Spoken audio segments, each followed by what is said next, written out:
Halo Shalom adik-adik, apa kabar semuanya? Senang sekali adik-adik bisa ada di channel ini. Nama kakak Iwan. Nah, mungkin di antara adik-adik ada yang bertanya, Kak, saya mau bertumbuh di dalam Kristus, bagaimana caranya? Kak, saya mau ikut Yesus, tetapi tidak tahu caranya bagaimana. Nah, adik-adik yang dikasih Tuhan, di video kali ini, Kak akan membahas tentang 4 fakta yang harus diketahui dalam kita bertumbuh di dalam Yesus. Sebelum kita masuk dalam pembahasan, marilah kita satu di dalam doa. Bapa di surga, terima kasih untuk kesempatan ini. Kami hendak membahas satu bagian ajaran gereja tentang bertumbuh di dalam Kristus.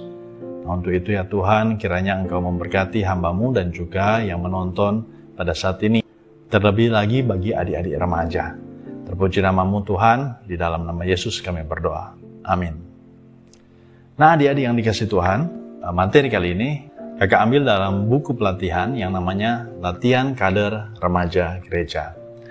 Nah untuk itu ada bagian yang menarik di dalam buku panduan ini, dan semoga ini bisa menjawab juga pertanyaan dari adik-adik semuanya. Nah, adik-adik yang dikasih Tuhan, perlu kita sadari bahwa kekristenan itu bukan sekedar agama. Tetapi kekristenan ini adalah sebetulnya lifestyle bagaimana kita mengenal Tuhan Yesus Kristus secara pribadi dan juga penundukan sepenuhnya diri kita pada kehendak Allah. Nah, untuk itu pengenalan akan Kristus ini adalah ketika kita menyadari bahwa kita ini adalah orang yang berdosa. Kita membutuhkan juru selamat. Setelah kita menemukan sang juru selamat, tentu saja selanjutnya itu adalah dia membutuhkan makanan-makanan rohani agar supaya dia bisa bertumbuh di dalam iman.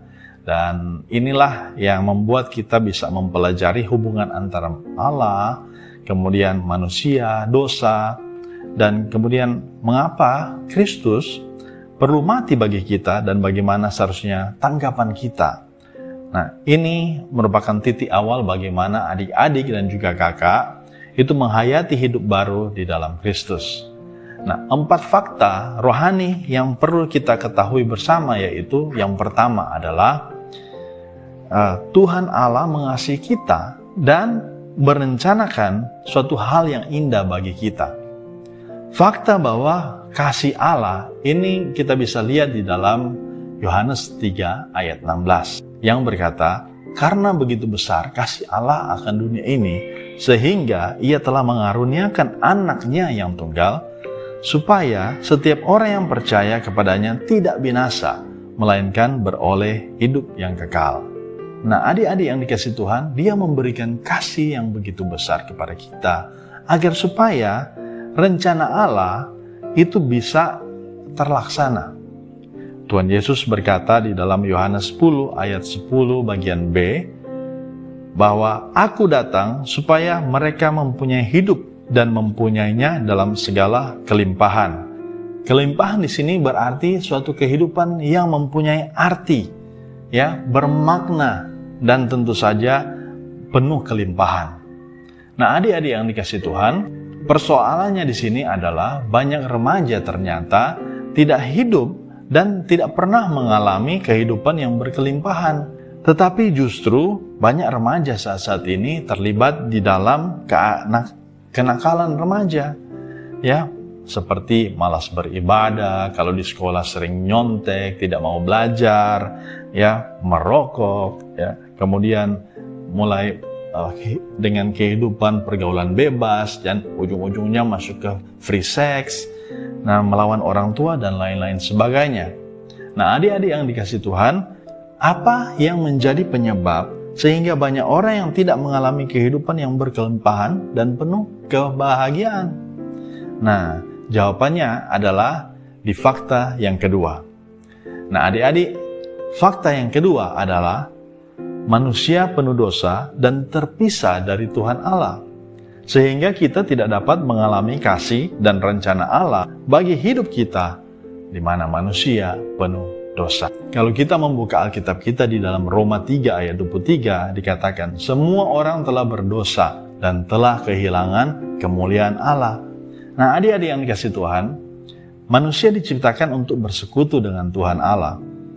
Akan tetapi karena kekerasan hati kita yang mau melawan Tuhan, melawan orang tua, nah kita memilih jalan sendiri, sehingga persekutuan dengan Tuhan terputus. Nah, adik-adik, menurut Alkitab, kekerasan hati untuk memilih jalannya sendiri dan ingin bebas dari Tuhan, itu disebut dosa, alias dosa. Nah, adik-adik, dan dosa ini diwujudkan lewat sikap masa bodoh dan juga sikap ingin melawan. Ini yang membuat manusia terpisah dengan Allah. Di dalam Roma pasal 6 ayat 23 dikatakan, sebab upah dosa ialah maut. Nah, adik-adik yang dikasih Tuhan, maut di sini berarti terpisah dari Allah untuk selama-lamanya.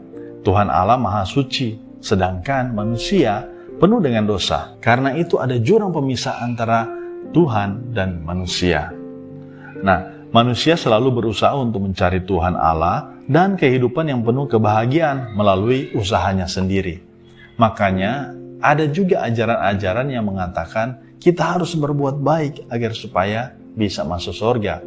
Nah, padahal kita tidak dapat melakukan kebaikan kita karena standar kita berbeda dengan standar Allah. Usaha-usaha yang dilakukan, ini semuanya gagal. Kenapa gagal? Sekali lagi, karena dosa. Fakta yang ketiga, bahwa ada jalan keluar dari kesulitan yang dihadapi oleh manusia. Fakta ketiga adalah bahwa Tuhan Yesus adalah satu-satunya jalan keselamatan yang telah ditentukan oleh Tuhan Allah untuk keampunan dosa manusia. Nah, adik-adik yang dikasih Tuhan, di dalam Roma pasal 5 ayat 8, kita akan mengetahui bahwa Kristus sudah mati ganti kita. Nah, dia berkata, akan tetapi Allah menunjukkan kasih-Nya kepada kita oleh karena Kristus telah mati untuk kita ketika kita masih berdosa. Nah, adik-adik yang dikasih Tuhan, Kristus adalah satu-satunya jalan. Di dalam Injil Yohanes pasal 14 ayat 6, Tuhan Yesus berkata begini, Akulah jalan dan kebenaran dan hidup. Tidak ada seorang pun yang datang kepada Bapa kalau tidak melalui aku. Nah, adik-adik yang dikasih Tuhan, tidak ada seorang pun di dunia ini yang dapat mengatakannya bahwa dia adalah jalan atau satu-satunya cara menuju sorga. Tidak ada, saudara. Hanya Yesus yang dapat melakukannya. Hanya Yesus yang dapat mengatakannya. Karena apa? Karena Yesus adalah Tuhan. Nah, adik-adik masih ingat kan? Ada jurang pemisah antara Tuhan dan manusia. Tuhan Allah sendiri telah menjembatani jurang pemisah antara manusia dengan dirinya dengan mengirimkan anaknya, Yesus Kristus, untuk mati di kayu salib menggantikan kita.